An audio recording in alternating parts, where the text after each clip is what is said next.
Good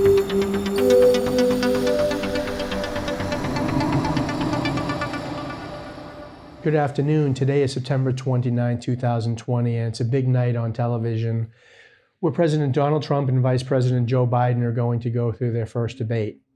We're looking forward to putting together a video next week which talks about the outcome of presidential elections and how economic indicators in the stock market actually predict who will win a presidential election.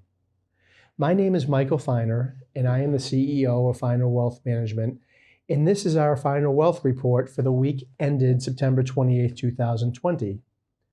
Stocks were in fact very mixed last week as worries stretched across the United States because prospects of a new fiscal stimulus bill dimmed very quickly due to an increase in new COVID-19 cases. In fact, the Dow Jones Industrial Average declined 1.75%, while the S&P 500 fell almost 1%.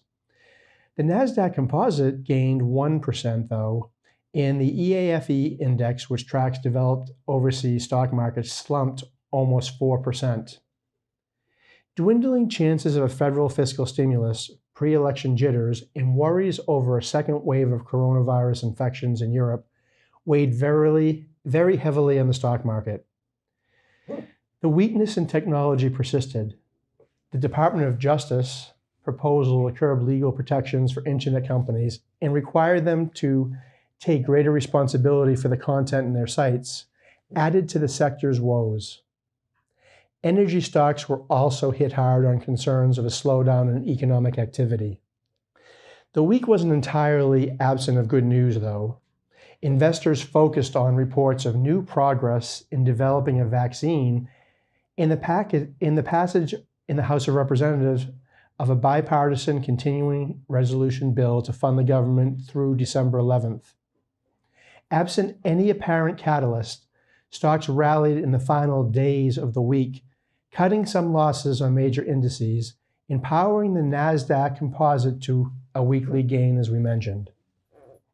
Market hopes of an additional fiscal stimulus bill, which were already fading, suffered another setback as events in Washington, D.C. appeared to make it unlikely that a fiscal stimulus bill will be passed in the near future. Many economists and market observers, along with Federal Reserve Chairman Jerome Powell, believe that further spending may be needed to maintain the momentum of the current economy. That's it for this week's Feiner Wealth Report. As always, please feel free to contact me at michael.feiner@feiner.com or at 978-740-1011. Thanks so much, and we look forward to talking to you next week as we put out that much-awaited video on the election.